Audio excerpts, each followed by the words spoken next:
Kidlat News Updates. Mga balita ngayon, 3 pulis at 1 babae patay matapos barilin ng kapwa pulis sa Negros Oriental. Higit 4 million pesos na halaga ng marijuana products nasabat sa isang courier company sa Davao City.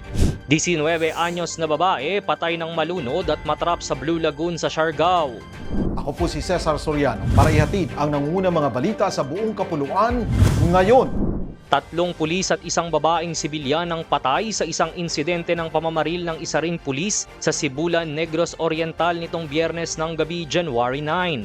Kinilalang mga nasawing individual na sina Police Captain Jose Edruhil Simafranca, Police Senior Master Sergeant Tristan Chua, Patrolman Ray Albert Temblor at ang sibilyang babae na si Sheila May Dinaunaw. Ayon sa paunang investigasyon, unang nangyari ang pamamaril sa isang resto bar sa barangay Tubtubon kung saan binaril ng suspect na kinilalang si Police Staff Sergeant Bonifacio Saicon ang babae. Agad namang rumisponde ang mga pulis at hinuli ang suspect. Ngunit nang isakay na ito sa police car papuntang himpilan ng pulisya, ay biglang pinaputukan ng sabay-sabay ang 3 pulis dahilan ng kanilang agarang pagkamatay. Kusa namang sumuko ang suspect sa Tanhay City Police Station matapos ang krimen. Inaalam pa ngayon ng mga otoridad kung ano ang naging motibo ng suspect sa pagpatay sa babaeng biktima. Kahon-kahong high-grade marijuana o kush at iba pang produktong may marijuana substance ang nasabat ng mga operatiba ng National Bureau of Investigation, Southeastern Mindanao Regional Office at Philippine Drug Enforcement Agency Region 11 sa isang warehouse ng courier company sa Bunawan, Davao City, Kamakalawa. Nasa kabuwang 11 parcel ang kanilang na-recover kung saan 6 dito ay may lamang kush, vape na may marijuana substance at marijuana oil.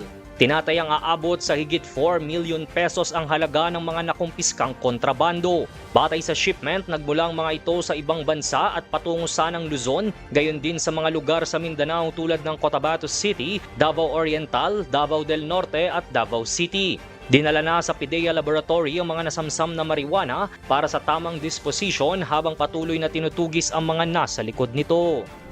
Patay ang isang 19 anyos na babae matapos malunod sa Blue Lagoon sa Barangay Buhing, Kalipay, San Isidro, Siargao Island, Kamakailan. Kinilala ang biktima na si Leslie Jean Galgo Eliazo, isang estudyante at residente ng Purok 3 ng nasabing barangay.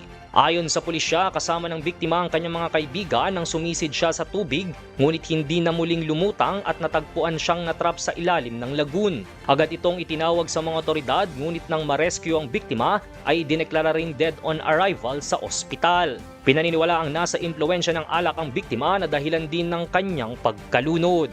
Para sa Kidlat News Channel, ito si Jai Reyes, nag-uulat. Ako po si Cesar Soriano, kasama nyo sa bawat pagputo ng balita.